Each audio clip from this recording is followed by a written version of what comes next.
Welcome to Plein Air Painting at Fumee Falls in Quinnipiac, Michigan. I'm artist Larry Seiler. My intentions are to do a 9x12 oil of Fumee Falls, and I'm going to be putting it out in a full-fledged DVD video production, perhaps about an hour long. But the lighting isn't quite right now. I figure the sun is going to probably break the tree foliage in about 45 minutes, and we should have better lighting on the falls. I'm going to use this as an opportunity then to do a quick study, work out some things, and get a better idea what to look for in my larger painting. It's this quick study right now that you get to enjoy watching here. You can see in this shot right here that there's quite a bit of shadow cover yet over the falls. I began with a tone panel, and I blocked in about a mid-gray value of the falls, working their way down a rock. A few spots of light sparkling off the water. Don't want it overdone too much, and it'll reduce the drama. And I'm figuring out right now where some of my darks for the shadows and the rocks, where some of that is going to come about. You can tell I'm sort of feeling out right now how the rocks are going to go. And I spend a lot of my time squinting my eyes at this time, just looking for patterns and get my cues from nature really as to what direction I want this to go.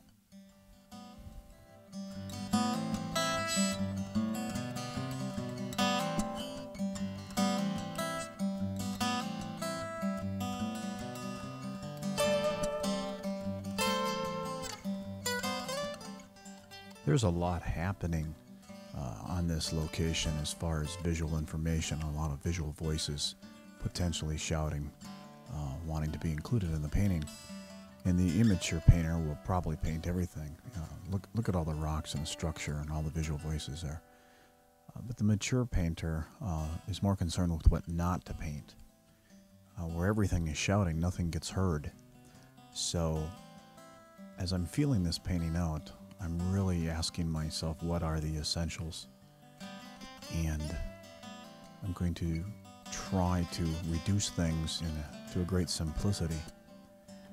I'm going to make sure my strength and color is more forward. Cool my color down, gray it down slightly as it goes back. You saw in the picture that there was all kinds of foliage and things happening in the background. You can see how I just grayed that out in the upper part of the painting. It's really not essential to the focus I want to have.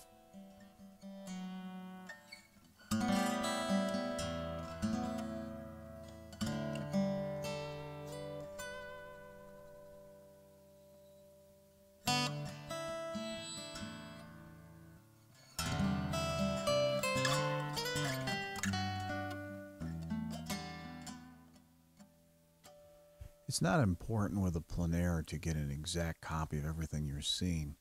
It's really almost like getting a caricature or the personality. Viewers that will be familiar with Fumee Falls should get a feeling looking at the painting that indeed, oh yeah, that's Fumee Falls. They're not going to notice whether or not you've missed 30, 40 little rocks or things that are there. And but what's important is, what is it that touches the viewer? What touches the heart when they see this? It's the flow of the water and the way the light plays on it. And really at this point, if I put too much information in there, it will actually fight against that. So once again, it's kind of an interpretive thing here. And you're just going to have some fun with it.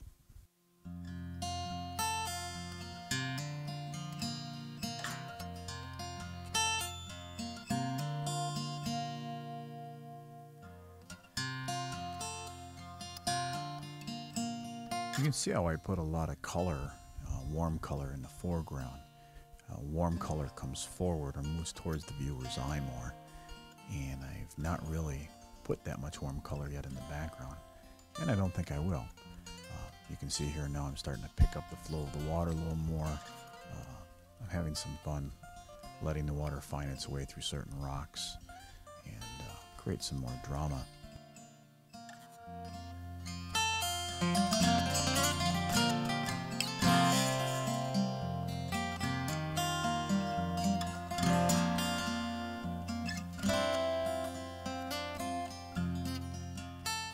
Boy, it's a beautiful day here today, a balmy 59 degrees. The sun is out. Just cool enough, there's no bugs or mosquitoes or anything to bother you, but in the sun it feels quite warm. I'm going to accentuate now the darks on the right side, try to create more of that feeling that the light is peeking over the rocks on that side and hitting light on the left side. And I'm having a lot of fun here. Hope you can feel that.